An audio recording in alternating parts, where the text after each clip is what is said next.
Super ఉంది ఇంట్లో బాగా ఫ్రై మటన్ ఫ్రై తింటే. ಹಾಯ್ ಗಾಯ್ಸ್, ಎಲ್ಲರೂ ಹೇಗಿದ್ದೀರಾ? ಎಲ್ಲರೂ ಚೆನ್ನಾಗಿದ್ದೀರಾ ಅನ್ಕೊತೀನಿ. ಸಮ್ಮರಲ್ಲಿ ಮಕ್ಕಳೆಲ್ಲ ಮನೇಲಿ ಇರ್ತಾರಲ್ವಾ, ಖುಷಿ ಆಗುತ್ತೆ ಮಕ್ಕಳೆಲ್ಲ ಮನೇಲಿರೋವಾಗ. ಆ್ಯಂಡ್ ಈ ಚಟ್ನಿ ಬಂದು ಆಂಧ್ರ ಸ್ಪೆಷಲ್. ಈ ಚಟ್ನಿನ ಜಾಸ್ತಿ ಇಷ್ಟಪಟ್ಟು ನಮ್ಮ ಯಜಮಾನರು ತಿಂತಾರೆ. ನಾನು ಜಾಸ್ತಿ ಇದನ್ನು ಮಾಡೋಕ್ಕೆ ಹೋಗಲ್ಲ, ಯಾಕಂದರೆ ತುಂಬ ಖಾರದಲ್ಲಿರುತ್ತೆ. ಮಮ್ಮಿ ಖಾರ ಅಂತ ಹೇಳ್ತಾರೆ, ಹಾಗಾಗಿ ನಾನು ಜಾಸ್ತಿ ಇದನ್ನು ಮಾಡೋಕ್ಕೆ ಹೋಗಲ್ಲ. ಇದು ಬಂದು ನಮ್ಮ ಅತ್ತೆಯಿಂದ ಕಲ್ತಿರೋ ರೆಸಿಪಿ.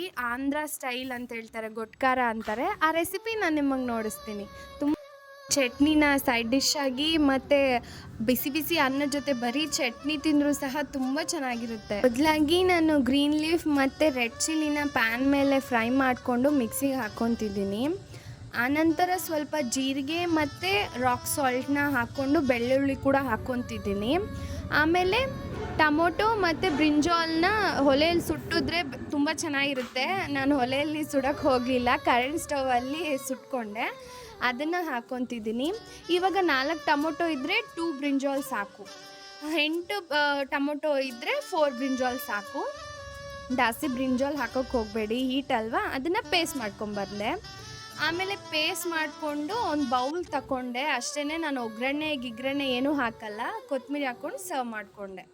ನಾವು ಕೆಲ್ಸಕ್ಕೆ ಹೋಗಬೇಕು ಅಂದಾಗ ಸಮಯ ಕಮ್ಮಿ ಇರುತ್ತೆ, ಆವಾಗ ಇದು 5 ಮಿನಿಟ್ಸಲ್ಲಾಗೋ ರೆಸಿಪಿನ ಆರಾಮಾಗಿ ನಾವು ಮಾಡಿಕೊಂಡು ಎಂಜಾಯ್ ಮಾಡ್ಕೊಂಡು ನಾವು ನಮ್ಮ ಫ್ರೆಂಡ್ಸು ಸಹ ತಿನ್ಬೋದು. ಮತ್ತು వచ్చింది ನಮ್ಮ ఊరు బిన్ తింటా ఉంటే చెడిపోయింది 2-3 నాలుగు. సూపర్ ఊరు బిన్ తింటానే సూపర్ ఉంది. ఇంట్లో కూడా బాగా ఫ్రై మటన్ ఫ్రై తింటే ಸೂಪರ್గా ఉంటా ఉండే.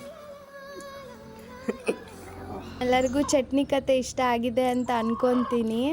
ನಾನು ನಮ್ಮ ಅಕ್ಕವ್ರ ಮನೆಗೆ ಹೋಗಿದೆ. ಆಮೇಲೆ ನಮ್ಮ ಯಜಮಾನ್ ಕರ್ಕೊಂಡು ಹೋದರು.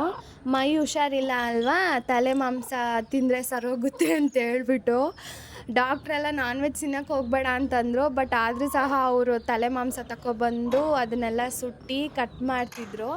ಕೋಳಿಗಳು ಪುಟ್ಪುಟವಾಗಿ ಕಿಚ್ತಿತ್ತು, ಅದಕ್ಕೆ ಇದನ್ನು ಶೂಟ್ ಮಾಡಿದೆ, ಕೇಳಿ ನೀವು. ಮತ್ತು ನಮ್ಮ ಮಾವ ಬಂದು ಅದನ್ನು ಕಟ್ ಮಾಡಿ ಕೊಟ್ಟರು. ಆಮೇಲೆ ಸಾರು ಮತ್ತು ನಾನು ಸೂಪು ಮಾಡಿಕೊಂಡೆ. ಬೆಳಗ್ಗೆ ಬೇಡ ನನಗೆ ಬೆಳಗ್ಗೆನೇ ಅಂತೇಳಿದ್ರೆ, ಇಲ್ಲ ಕುಡಿಬೇಕು ಆವಾಗಲೇ ಕಮ್ಮಿ ಆಗೋದು ಕೋಲ್ಡು ಅಂತಂದರು. ಹಾಗಾಗಿ ಬೆಳಗ್ಗೆನೇ ಕುಡಿದೆ. ನಂತರ ಸ್ನಾನ ಮಾಡ್ಕೊಂಬಂದೆ. ಆಮೇಲೆ ಸ್ನಾನ ಮಾಡ್ಕೊಂಬಂದು ನಾನು ತಲೆ ಮಾಂಸ ಸಾರು ತಿನ್ನೋಕ್ಕೆ ಹೋಗಲ್ಲ, ಹಾಗಾಗಿ ನಾವು ಬೀಟ್ರೋಟ್ ಚಪಾತಿ ಮತ್ತು ಮಶ್ರೂಮ್ ತಗೊಬರೋಕ್ಕೆ ಹೇಳಿದ್ದೆ. ಮಶ್ರೂಮ್ ತಗೊಬಂದರು. ಮಶ್ರೂಮ್ ಸಾರು ಫ್ರೈ ಮಶ್ರೂಮ್ ಕರಿ ಮಾಡ್ಕೊಳ್ಳೋಣ ಅಂತ ಹೇಳ್ಬಿಟ್ಟು ಎಲ್ಲ ಕಟ್ ಮಾಡಿ ಮಾಡ್ತಿದ್ದೆ.